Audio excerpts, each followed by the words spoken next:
Parlement britannique est tombée comme une lame. Par 432 voix, la Chambre des communes a rejeté l'accord de retrait longuement négocié par Theresa May avec l'Union européenne.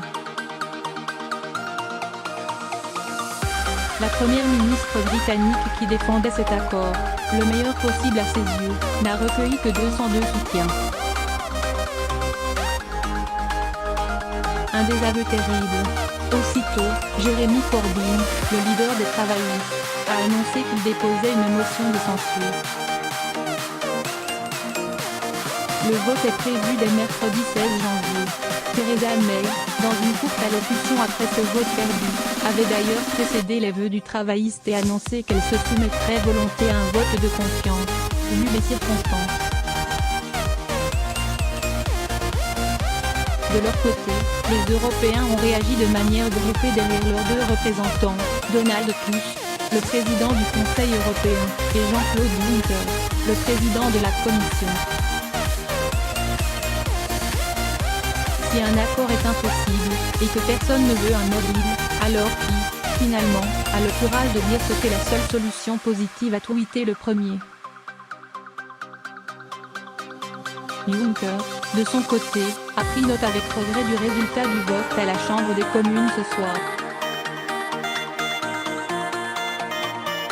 Je presse le Royaume-Uni de clarifier ses intentions aussitôt que possible.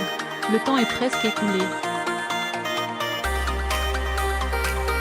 Point qu'est l'avenir pour Theresa May, à vrai dire, à ce stade, les Européens n'ont pas la main. Ils sont dépendants de décisions anglaises et ne savent pas qui est ou qui sera demain leur interlocuteur. Car pour l'heure, la classe politique britannique est occupée par une bataille politique interne.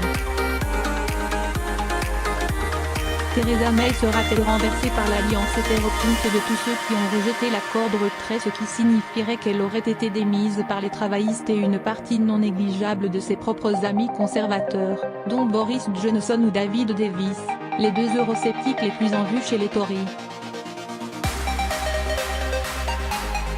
L'analyse d'une image full vote. Le nom du vote sur l'accord de retrait montre que 118 députés conservateurs ont voté contre le projet porté par Theresa May, laquelle a pu compter sur le soutien de 196 députés Tories, ainsi que 3 travaillistes et 3 indépendants. Autrement dit, la locataire du 10 Downing Street est encore majoritaire dans sa famille politique à hauteur de 62,4%. On ne voit pas qui, à droite, peut la remplacer. Si toutefois Theresa May est démise, il faudrait, par on ne sait quel moyen, trouver un nouveau Premier ministre disposant d'une majorité. Dans la configuration actuelle, c'est peu probable et nous irions alors vers de nouvelles élections générales.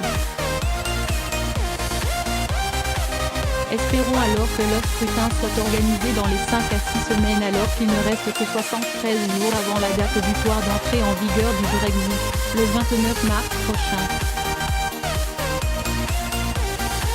Vers un report de la date limite de toute évidence, les délais sont trop courts pour ouvrir une négociation globale. En outre, les 27 ont toujours affirmé qu'ils ne négocieraient plus rien. Interrogé dans l'heure, Emmanuel Macron a estimé que l'Europe était allée au bout de ce qu'elle pouvait faire.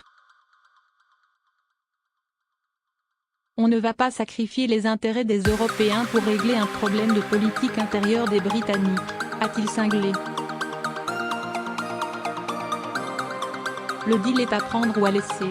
Néanmoins, les Britanniques pourraient demander à reporter l'échéance du 29 mars conformément à l'article 50 du traité de l'Union européenne. Au paragraphe 3 de celui-ci, il est dit que le délai de 2 ans peut être prorogé, à la demande de l'État membre qui souhaite sortir, à condition que le Conseil européen l'accepte à l'unanimité. C'est d'ailleurs l'hypothèse à laquelle s'attend le chef de l'État français, selon son expression devant les maires réunis à Grande-Bourgtheroulde dans l'heure. Mais de combien de temps proroger et pour aboutir à quoi, si aucune négociation véritable n'est possible? L'autre solution à la disposition du gouvernement britannique, que Theresa May survive ou pas à la motion de censure, est la révocabilité pure et simple de l'article 50. C'est un droit qui a été reconnu au Royaume-Uni par une décision de la Cour de justice. Le pays peut l'exercer unilatéralement sans que les 27 aient leur mot à dire. Ce qui montre bien que l'Union européenne n'est absolument pas maîtresse des horloges dans cette affaire, d'où l'impatience de Juncker perceptible dans son message. La question des élections européennes. Si le Royaume-Uni ne sort plus de l'UE, il est en droit de participer aux élections européennes de mai prochain. Or, l'Union a déjà réparti 27 des 73 sièges occupés jusqu'à présent par les députés britanniques, les 46 autres sont réservés à de futurs entrants.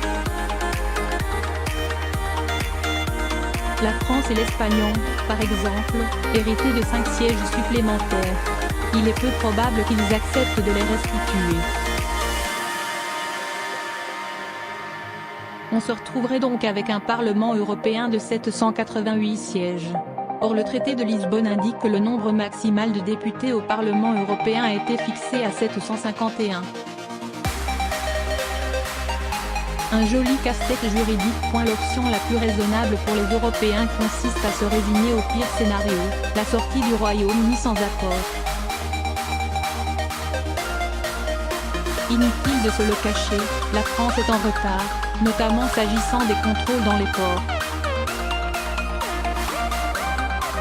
La Commission de Bruxelles a publié, le 19 décembre, son plan d'urgence en l'absence d'accord. Elle ne peut qu'émettre des recommandations, car l'essentiel des pouvoirs est entre les mains des États membres. Aussi suggère-t-elle de traiter le plus généreusement possible les ressortissants britanniques résidant en Europe, en accordant au fond une sorte de continuité des droits.